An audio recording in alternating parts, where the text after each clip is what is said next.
लोकसभेच्या निकालाला अवघे काही तास उरले आहे आणि याच विषयावर बोलण्यासाठी आपल्याबरोबर आहे दिंडोरी लोकसभा मतदारसंघाचे भाजपचे उमेदवार डॉक्टर भारतीताई पवार. ताई, अवघे काही तास शिल्लक आहे, कशी उत्सुकता आहे? उत्सुकता नक्की आहे आणि विश्वास पण आहे की ज्या प्रकारे एक लोकसभेच्या आधीच आम्ही जे वातावरण बघितलं जनतेतनं, लोकांचा विश्वास फिर एक बार मोदी सरकार आणि जनतेतनंच आलेला एक सूर की अब की बार 400 पार.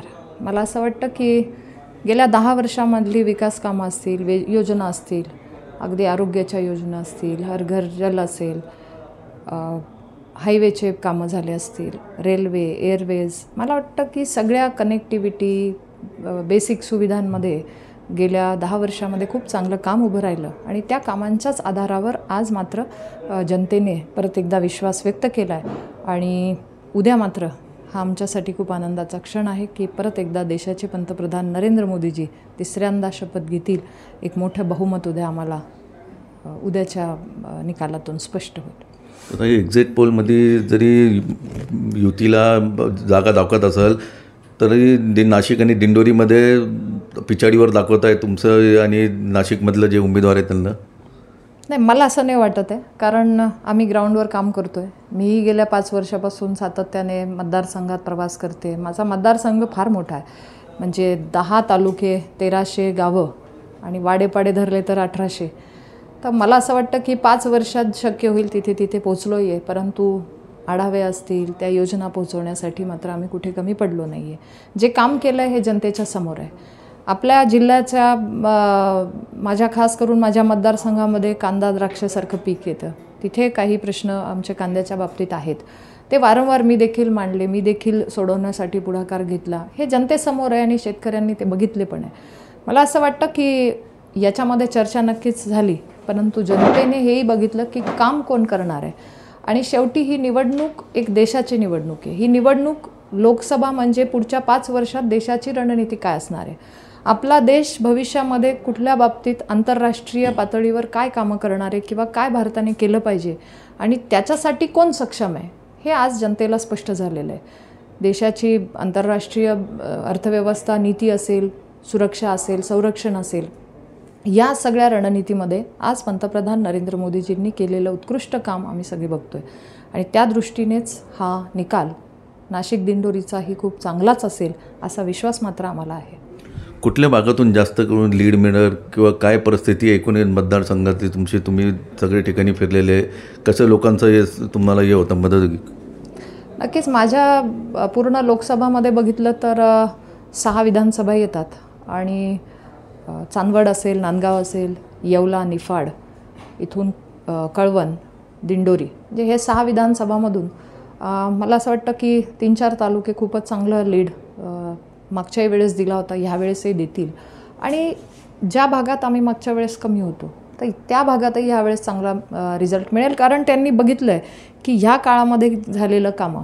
आज आमच्या महिला भगिनी म्हणत आहेत की पाण्याचं नळ आमच्या दाराशी येतो आहे, राशनची व्यवस्था आम्हाला पूर्ण चांगली ह्या संकट काळामध्ये मिळाली, आम्हाला वॅक्सिनसाठी संघर्ष नाही करावा लागला, पत्र नाही लिहावं लागलं, वॅक्सिन आम्हाला हर घर दस्तक दिली त्या माध्यमातून सहज मिळाली. आज डेव्हलप कंट्रीमध्ये वॅक्सिनची व्यवस्था असेल, आपण मदत केली आहे, भारताने मदत केली आहे, इक्विपमेंटची मदत केली आहे, मेडिसिनची मदत केली आहे. मला असं वाटतं आज भारत आमचा हा देणारा झाला आहे. जो भारत घेणारा म्हणून ओळख होती, आयात व्हायचं, आज आमचा भारत एक्सपोर्टच्या याच्यामध्ये पुढे येतो आहे. जनतेला हे आवडतं आहे आणि त्याच दृष्टीने सगळ्याच बाबतीत बेसिक सुविधा, म्हणजे मी तर उदाहरण देते की आमच्या साध्या गावांमध्ये आदिवासी पाड्यांवर मी प्रवास केला तर तिथेसुद्धा व्यवहार करताना आमचं गुगल पेवर आम्ही पे करत होतो. हा खूप मोठा बदल आम्ही बघितला.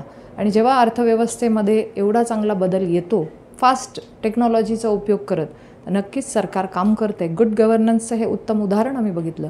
महिला बचत गटांच्या बाबतीत खूप चांगलं कामं या सरकारने उभी केली. स्टार्टअप्समध्ये आमची युवा पिढी आज पुढे येते, बिझनेस सुरू करत आहेत.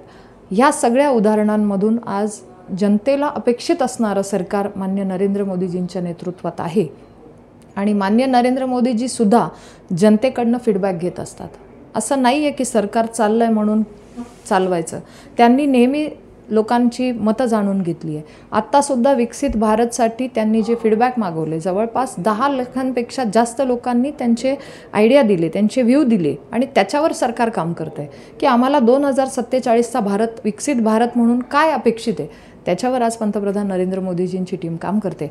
मला असं वाटतं की आम्ही असे पंतप्रधान पहिल्यांदा बघतोय की जे लोकांमध्ये जाऊन भेटत आहेत, जे बोलत आहेत आणि डायरेक्ट ते कनेक्ट होत आहेत, गावातल्या लोकांना VCद्वारे जोडले जात आहेत, त्यांच्या प्रती जाणून घेत आहेत, त्यांच्याशी बोलत आहेत.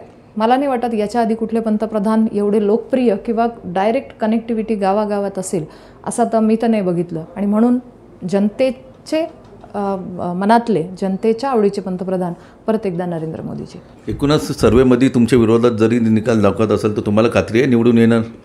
मी तेच सांगते, आम्ही काम करतोय. गेल्या 5 वर्षात आम्ही घरात न बसतात कंटिन्यू आम्ही प्रवासात आहोत, आम्ही गावात पोचतोय, आम्ही योजना राबवतोय. कुठे कमी असेल, अगदी करोनाच्या संकट काळात पण आम्ही बघितलं की जे आज आमच्या समोर उभे आहेत विरोधात, ते करोना काळात आम्हाला कुठेच दिसले नाही. फक्त राजकारण म्हणून किंवा निवडणुका म्हणून जर ते पुढे येत असतील तर हेही जनता बघते. मला असं वाटतं की 5 वर्षामध्ये केलेलं काम आणि विकास कामं, खास करून विकास कामं, या जिल्ह्याला पुढे घेऊन जाण्यासाठी आणलेलं बजेट, याचाच निर्णय होईल आणि याच्यावरच जनता आम्हाला आशीर्वाद देईल, एवढा मात्र नक्की विश्वास आहे. एकूणच सर्वेमध्ये जरी आमच्या विरोधात सर्वे आला असला तरी आम्ही निवडून येऊ अशी खात्री डॉक्टर भारतीताई पवार यांनी व्यक्त केली आहे. तबरेज शेख, साम TV न्यूज, नाशिक. देश विदेशातील प्रत्येक घडामोडींचे लाईव्ह अपडेट मिळवण्यासाठी आता साम टीव्हीच्या सर्व सोशल मीडिया प्लॅटफॉर्मला लाईक, फॉलो आणि सबस्क्राईब करा. तसंच सर्व नोटिफिकेशनसाठी बेल आयकॉन प्रेस करायला विसरू नका.